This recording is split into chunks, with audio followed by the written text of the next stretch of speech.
रिझर्वेशनचा मुद्दा यांनी मांडलेला आहे, त्या संदर्भात उच्च न्यायालयाचे काही निर्णय आहेत, त्या संदर्भात राज्य सरकारचं काही मत आहे। आम्ही संविधानाने बांधील आहोत, संविधानाप्रमाणेच त्याच्या संदर्भात निर्णय घेऊ। पण त्याच वेळी आपण शिक्षणाचं बोललात तर भाईसाहेब, मी तुम्हाला एवढंच सांगतो की आता या ज्या 605 योजना मी सांगितल्या, 605 स्कॉलरशिप कोर्सेस करता, या 605 कोर्सेस करता स्कॉलरशिप ही मुस्लिम समाजाला देखील आपण देण्याचा निर्णय केलेला आहे, त्यांना देखील संमिलित केलेला आहे। त्यामुळे इतका मोठा निर्णय हा आहे। तथापि सदस्यांच्या काही भावना असतील तर स्वतंत्रपणे त्यांनी मांडाव्या, राज्य सरकार योग्य वेळी त्याला उत्तर देईल। आता आपण नाही, मी आदरांजली पर प्रस्तावात मांडतो नाही, आता या विषयावर नाही, या विषयावर नाही।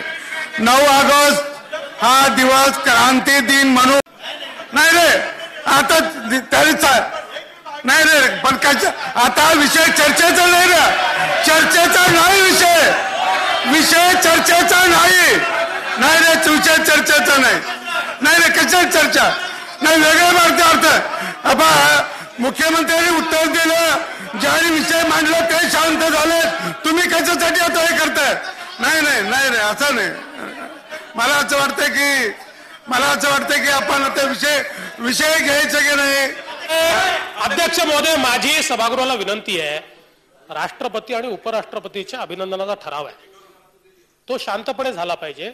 यांनी स्वतंत्रपणे आज उद्या कधी चर्चा उपस्थित करावी, आम्ही त्याला उत्तर देऊ। 9 ऑगस्ट हा दिवस क्रांती दिन म्हणून साजरा केला जातो।